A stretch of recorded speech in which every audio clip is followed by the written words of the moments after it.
Chapter 9. Wilbur's Boast. A spider's web is stronger than it looks.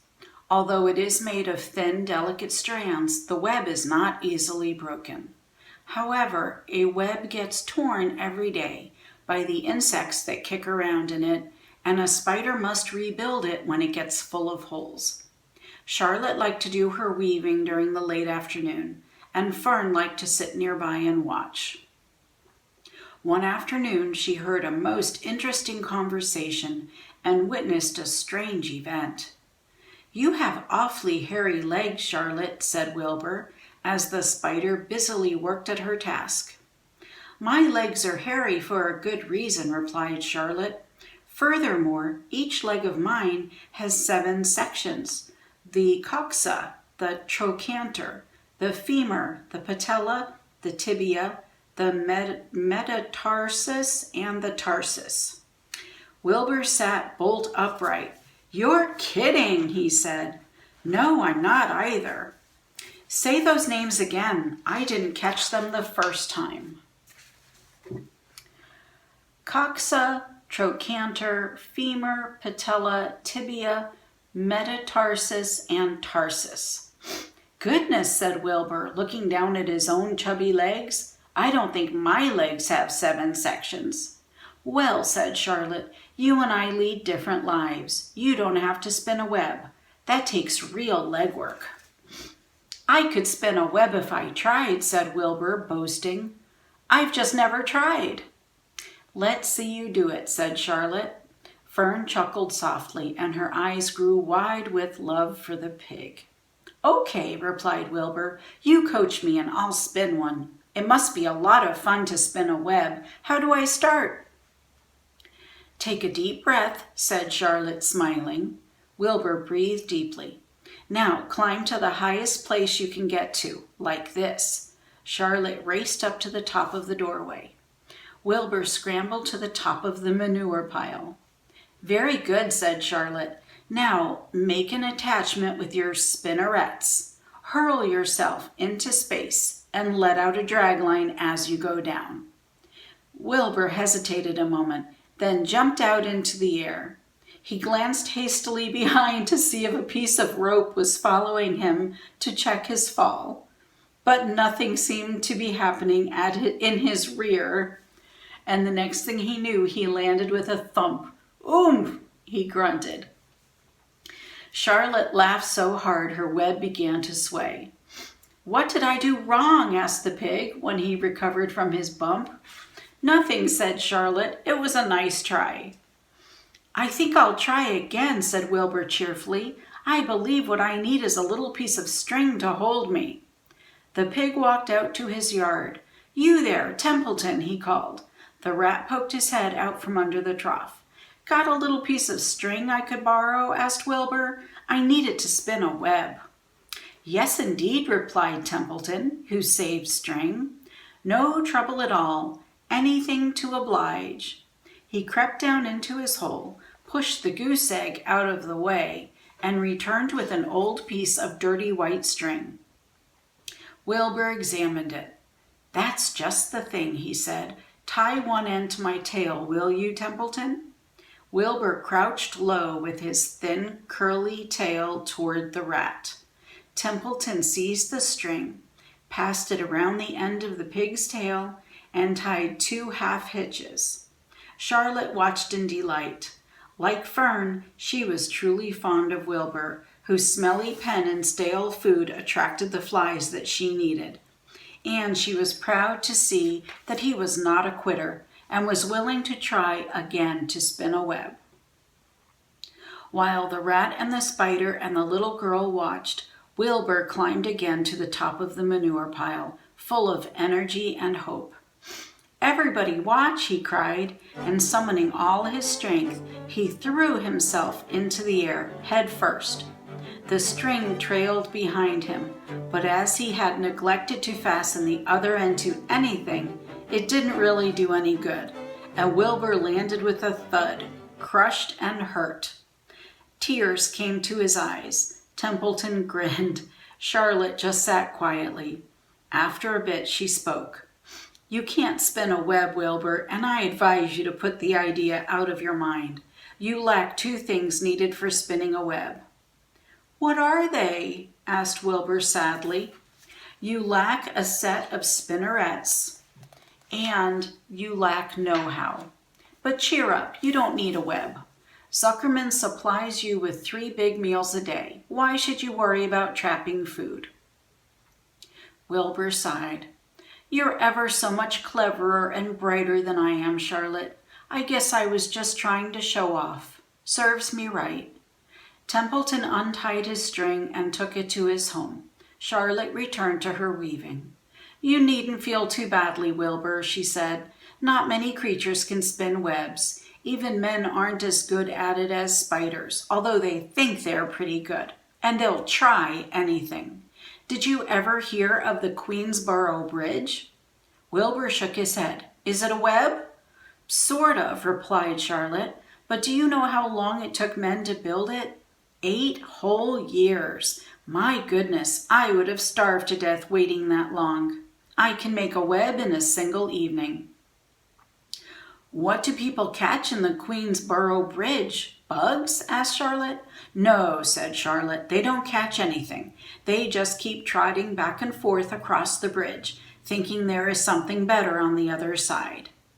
If they'd hang head down at the top of the thing and wait quietly, maybe something good would come along. But no, with men it's rush, rush, rush, every minute.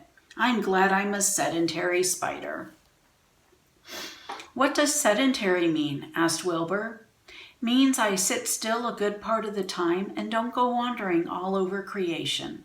I know a good thing when I see it, and my web is a good thing. I stay put and wait for what comes. Gives me a chance to think. Well, I'm sort of sedentary myself, I guess, said the pig. I have to hang around here whether I want to or not. You know where I'd really like to be this evening? Where? In a forest, looking for beech nuts and truffles and delectable roots, pushing leaves aside with my wonderful strong nose, searching and sniffing along the ground, smelling, smelling, smelling. You smell just the way you are, remarked a lamb who had just walked in. I can smell you from here. You're the smelliest creature in the place. Wilbur hung his head. His eyes grew wet with tears. Charlotte noticed his embarrassment, and she spoke sharply to the lamb. Let Wilbur alone, she said. He has a perfect right to smell, considering his surroundings. You are no bundle of sweet peas yourself. Furthermore, you are interrupting a very pleasant conversation. What were we talking about, Wilbur, when we were so rudely interrupted? Oh, I don't remember, said Wilbur. It doesn't make any difference. Let's not talk any more for a while, Charlotte. I'm getting sleepy. You go ahead and finish fixing your web, and I'll just lie here and watch you. It's a lovely evening. Wilbur stretched out on his side. Twilight settled over Zuckerman's barn, and a feeling of peace. Fern knew it was almost supper time, but she couldn't bear to leave. Swallows passed on silent wings, in and out of the doorways, bringing food to their young ones. From across the road, a bird sang, "Whippoorwill, whippoorwill." Lurvy sat down under an apple tree and lit his pipe. The animals sniffed the familiar smell of strong tobacco. Wilbur heard the trill of the tree toad and the occasional slamming of the kitchen door. All these sounds made him feel comfortable and happy, for he loved life and loved to be a part of the world on a summer evening. But as he lay there, he remembered what the old sheep had told him. The thought of death came to him, and he began to tremble with fear. "Charlotte," he said softly. "Yes, Wilbur?" "I don't want to die." "Of course you don't," said Charlotte in a comforting voice. "I just love it here in the barn," said Wilbur. "I love everything about this place." "Of course you do," said Charlotte. "We all do." The goose appeared, followed by her 7 goslings. They thrust their little necks out and kept up a musical whistling like a tiny troop of pipers. Wilbur listened to the sound with love in his heart. "Charlotte," he said. "Yes," said the spider. "Were you serious when you promised you would keep them from killing me?" "I was never more serious in my life. I am not going to let you die, Wilbur." "How are you going to save me?" asked Wilbur, whose curiosity was very strong on this point. "Well," said Charlotte vaguely, "I don't really know, but I'm working on a plan." "That's wonderful," said Wilbur. "How is the plan coming, Charlotte? Have you got very far with it? Is it coming along pretty well?" Wilbur was trembling again, but Charlotte was cool and collected. "Oh, it's coming all right," she said lightly. "The plan is still in its early stages and hasn't completely shaped up yet, but I'm working on it." "When do you work on it?" begged Wilbur. "When I'm hanging head down at the top of my web. That's when I do my thinking, because then all the blood is in my head." "I'd be only too glad to help in any way I can." "Oh, I'll work it out alone," said Charlotte. "I can think better if I think alone." "All right," said Wilbur, "but don't fail to let me know if there's anything I can do to help, no matter how slight." "Well," replied Charlotte, "you must try to build yourself up. I want you to get plenty of sleep and stop worrying. Never hurry and never worry. Chew your food thoroughly and eat every bit of it, except you must leave just enough for Templeton. Gain weight and stay well. That's the way you can help. Keep fit and don't lose your nerve. Do you think you understand?" "Yes, I understand," said Wilbur. "Go along to bed then," said Charlotte. "Sleep is important." Wilbur trotted over to the darkest corner of his pen and threw himself down. He closed his eyes. In another moment he spoke. "Charlotte," he said. "Yes, Wilbur." "May I go out to my trough and see if I left any of my supper? I think I left just a tiny bit of mashed potato." "Very well," said Charlotte, "but I want you in bed again without delay." Wilbur started to race out to his yard. "Slowly, slowly," said Charlotte. "Never hurry and never worry." Wilbur checked himself and crept slowly to his trough. He found a bit of potato, chewed it carefully, swallowed it, and walked back to bed. He closed his eyes and was silent for a while. "Charlotte," he said in a whisper. "Yes?" "May I get a drink of milk? I think there are a few drops of milk left in my trough." "No, the trough is dry and I want you to go to sleep. No more talking. Close your eyes and go to sleep." Wilbur shut his eyes. Fern got up from her stool and started for home, her mind full of everything she had seen and heard. "Good night, Charlotte," said Wilbur. "Good night, Wilbur." There was a pause. "Good night, Charlotte." "Good night, Wilbur." "Good night." "Good night." And that's the end of chapter 9. Alrighty, chapter 10, An Explosion. Day after day, the spider waited, head down, for an idea to come to her. Hour by hour, she sat motionless, deep in thought. Having promised Wilbur that she would save his life, she was determined to keep her promise. Charlotte was naturally patient. She knew from experience that if she waited long enough, a fly would come to her web. She felt sure that if she thought long enough about Wilbur's problem, an idea would come to her mind. Finally, one morning toward the middle of July, the idea came. "Why, how perfectly simple," she said to herself.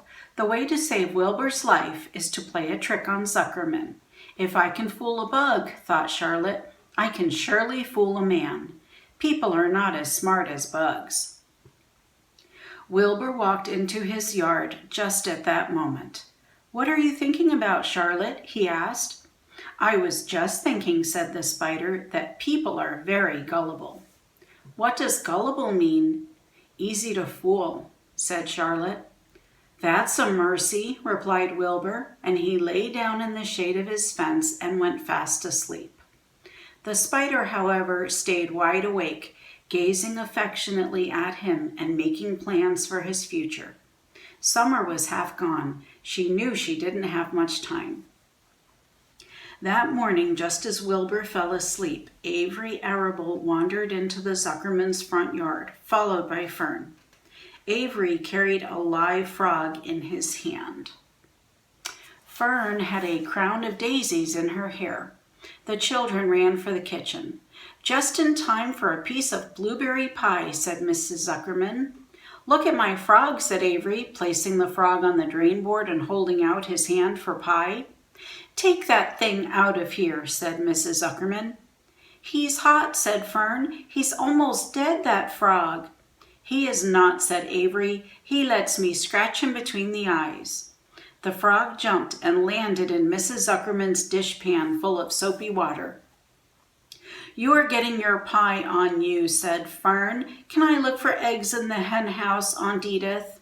"Run outdoors, both of you, and don't bother the hens." "It's getting all over everything," shouted Fern. "His pie is all over his front." "Come on, frog," cried Avery.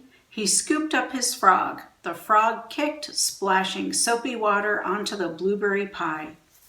"Another crisis," groaned Fern. "Let's swing in the swing," said Avery. The children ran to the barn. Mr. Zuckerman had the best swing in the country. It was a single long piece of heavy rope tied to the beam over the north doorway. At the bottom end of the rope was a fat knot to sit on. It was arranged so that you could swing without being pushed. You climbed a ladder to the hayloft.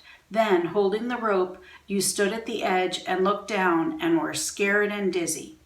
Then you straddled the knot so that it acted as a seat. Then you got up all your nerve, took a deep breath, and jumped. For a second you seemed to be falling to the barn floor far below, but then suddenly the rope would begin to catch you, and you would sail through the barn door going a mile a minute, with the wind whistling in your eyes and ears and hair. Then you would zoom upward into the sky and look up at the clouds, and the rope would twist, and you would twist and turn with the rope. Then you would drop down, down, down out of the sky and come sailing back into the barn, almost into the hayloft, then sail out again, not quite so far this time, then in again, not quite so high, then out again, then in again, then out, then in, and then you jump off and fall down and let somebody else try it. Mothers for miles around worried about Zuckerman's swing. They feared some child would fall off, but no child ever did. Children almost always hang on to things tighter than their parents think they will. Avery put the frog in his pocket and climbed to the hayloft. "The last time I swang in this swing, I almost crashed into a barn swallow," he yelled. "Take that frog out," ordered Fern. Avery straddled the rope and jumped. He sailed out through the door, frog and all, and into the sky, frog and all. Then he sailed back into the barn. "Your tongue is purple," screamed Fern. "So is yours," cried Avery, sailing out again with the frog. "I have hay inside my dress. It itches," called Fern. "Scratch it," yelled Avery as he sailed back. "It's my turn," said Fern. "Jump off." "Fern's got the itch," sang Avery. When he jumped off, he threw the swing up to his sister. She shut her eyes tight and jumped. She felt the dizzy drop, then the supporting lift of the swing. When she opened her eyes, she was looking up into the blue sky and was about to fly back through the door. They took turns for an hour. When the children grew tired of swinging, they went down toward the pasture and picked wild raspberries and ate them. Their tongues turned from purple to red. Fern bit into a raspberry that had a bad-tasting bug inside it and got discouraged. Avery found an empty candy box and put his frog in it. The frog seemed tired after his morning in the swing. The children walked slowly up toward the barn. They too were tired and hardly had enough energy to walk. "Let's build a tree house," suggested Avery. "I want to live in a tree with my frog." "I'm going to visit Wilbur," Fern announced. They climbed the fence into the lane and walked lazily toward the pig pen. Wilbur heard them coming and got up. Avery noticed the spider web, and coming closer, he saw Charlotte. "Hey, look at that big spider," he said. "It's tremendous." "Leave it alone," commanded Fern. "You've got a frog, isn't that enough?" "That's a fine spider, and I'm going to capture it," said Avery. He took the cover off the candy box. Then he picked up a stick. "I'm going to knock that old spider into this box," he said. Wilbur's heart almost stopped when he saw what was going on. This might be the end of Charlotte if the boy succeeded in catching her. "You stop it, Avery," cried Fern. Avery put one leg over the fence of the pig pen. He was just about to raise his stick to hit Charlotte when he lost his balance. He swayed and toppled and landed on the edge of Wilbur's trough. The trough tipped up and then came down with a slap. The goose egg was right underneath. There was a dull explosion as the egg broke, and then a horrible smell. Fern screamed. Avery jumped to his feet. The air was filled with the terrible gases and smells from the rotten egg. Templeton, who'd been resting in his home, scuttled away into the barn. "Good night," screamed Avery. "Good night. What a stink. Let's get out of here." Fern was crying. She held her nose and ran toward the house. Avery ran after her, holding his nose. Charlotte felt greatly relieved to see him go. It had been a narrow escape. Later on that morning, the animals came up from the pasture, the sheep, the lambs, the gander, the goose, and the 7 goslings. There were many complaints about the awful smell, and Wilbur had to tell the story over and over again of how the arable boy had tried to capture Charlotte, and how the smell of the broken egg drove him away just in time. "It was that rotten goose egg that saved Charlotte's life," said Wilbur. The goose was proud of her share in the adventure. "I'm delighted that the egg never hatched," she gabbled. Templeton, of course, was miserable over the loss of his beloved egg, but he couldn't resist boasting. "It pays to save things," he said in his surly voice. "A rat never knows when something is going to come in handy. I never throw anything away." "Well," said one of the lambs, "this whole business is all well and good for Charlotte, but what about the rest of us? The smell is unbearable. Who wants to live in a barn that is perfumed with rotten egg?" "Don't worry, you'll get used to it," said Templeton. He sat up and pulled wisely at his long whiskers, then crept away to pay a visit to the dump. When Lurvy showed up at lunchtime carrying a pail of food for Wilbur, he stopped short a few paces from the pig pen. He sniffed the air and made a face. "What in thunder?" he said. Setting the pail down, he picked up the stick that Avery had dropped and pried the trough up. "Rats," he said. "Phew! I might have known a rat would make a nest under this trough. How I hate a rat!" And Lurvy dragged Wilbur's trough across the yard and kicked some dirt into the rat's nest, burying the broken egg and all Templeton's other possessions. Then he picked up the pail. Wilbur stood in the trough, drooling with hunger. Lurvy poured. The slops ran creamily down around the pig's eyes and ears. Wilbur grunted. He gulped and sucked and sucked and gulped, making swishing and swooshing noises, anxious to get everything in at once. It was a delicious meal. Skim milk, wheat middlings, leftover pancakes, half a donut, the rind of a summer squash, 2 pieces of stale toast, a third of a ginger snap, a fishtail, 1 orange peel, several noodles from a noodle soup, the scum off a cup of cocoa, an ancient jelly roll, a strip of paper from the lining of the garbage pail, and a spoonful of raspberry jello. Wilbur ate heartily. He planned to leave half a noodle and a few drops of milk for Templeton. Then he remembered that the rat had been useful in saving Charlotte's life, and that Charlotte was trying to save his life. So he left a whole noodle instead of a half. Now that the broken egg was buried, the air cleared and the barn smelled good again. The afternoon passed and evening came. Shadows lengthened. The cool and kindly breath of evening entered through doors and windows. Astride her web, Charlotte sat moodily eating a horsefly and thinking about the future. After a while, she bestirred herself. She descended to the center of the web, and there she began to cut some of her lines. She worked slowly but steadily while the other creatures drowsed. None of the others, not even the goose, noticed that she was at work. Deep in his soft bed, Wilbur snoozed. Over in their favorite corner, the goslings whistled a night song. Charlotte tore quite a section out of her web, leaving an open space in the middle. Then she started weaving something to take the place of the threads she had removed. When Templeton got back from the dump around midnight, the spider was still at work. Alrighty, well, that was the end of chapter 10.